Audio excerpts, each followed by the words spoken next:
And that will be followed by Donald Couchman and Eric Schultz. I say welcome. Hello, the name is Mark Sargent. That's what I wrote. Now that's going to be a tough act to follow, but I'll do my best. Okay, I just wanted to draw, council members, thank you for listening. I want to draw the public's attention to what may be an extremely egregious example of malfeasance, and just to help illustrate the gravity of the situation, imagine if the federal government gave $19.5 billion to Hollywood. I think we'd all be pretty upset by this. Well, there is a growing body of evidence that the International Space Station is not in outer space, but it's being filmed in a desalinated pool down here on Earth, and it's being falsely misrepresented.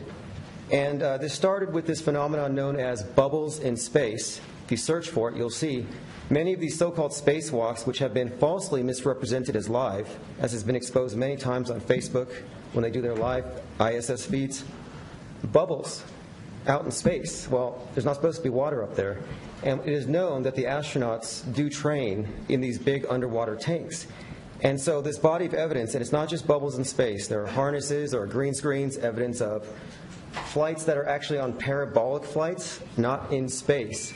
And if this is true, it's a big deal, because that's a lot of money that could be used for our own infrastructure or schools, whatever. So I'm drawing the attention to it because I think it's something that deserves to be looked at, because if it's true, these bubbles in space might represent the smoking gun in probably the biggest hoax since global warming.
Almost white with the light of the universe, with the uncountable number of stars.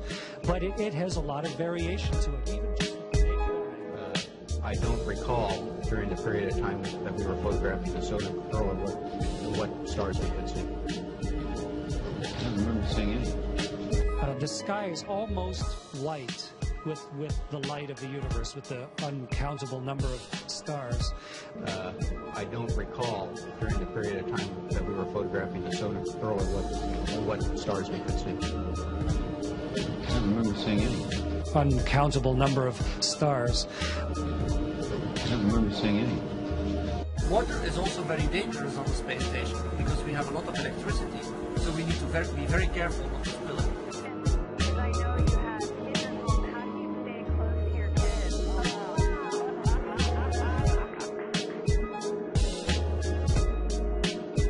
It's very dangerous on the space station because we have a lot of electricity, so water is also very dangerous on the space station because we have a lot of electricity, so we need to be very careful. And so when you open up your hockey puck and turn it into a washcloth, it was compressed in a great big vise somewhere. Okay, so here's my washcloth, like a magic trick. And now I'm going to get this soaking wet, and then we're going to see what will happen when we wring it out. Merritt and Kendra suggested that I dip this in a bag, but bags don't hold water in space, so instead I filled a water bag. This has drinking water in it. And I'm going to squirt a bunch of water into this washcloth. Water is also very dangerous on the space station because we have a lot of electricity, so we need to be very careful not to spill it.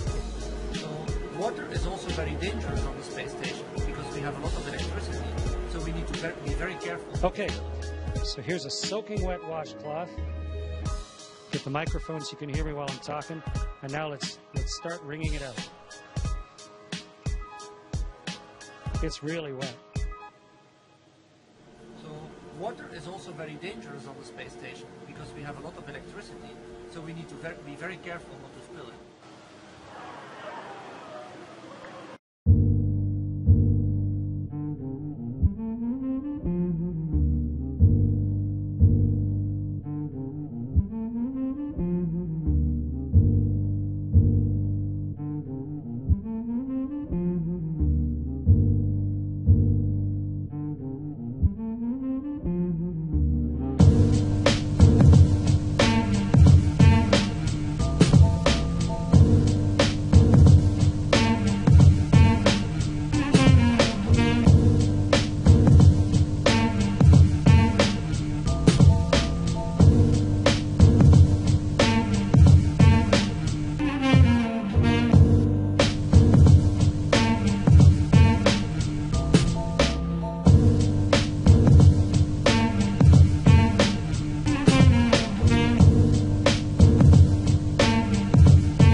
luz afuera que no puedes ver nada en el cielo excepto el satélite de Fox.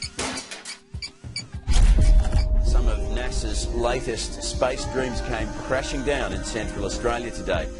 A giant helium balloon packed with expensive scientific instruments lost its moorings in high wind.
Chorearon el teléfono en la NASA. ¿Dónde está la seguridad? Wow. La NASA. Sorry. Es una sitcom esto. Gonzalo Rodríguez. This telephone is not from NASA. Come on. Esto es un desastre.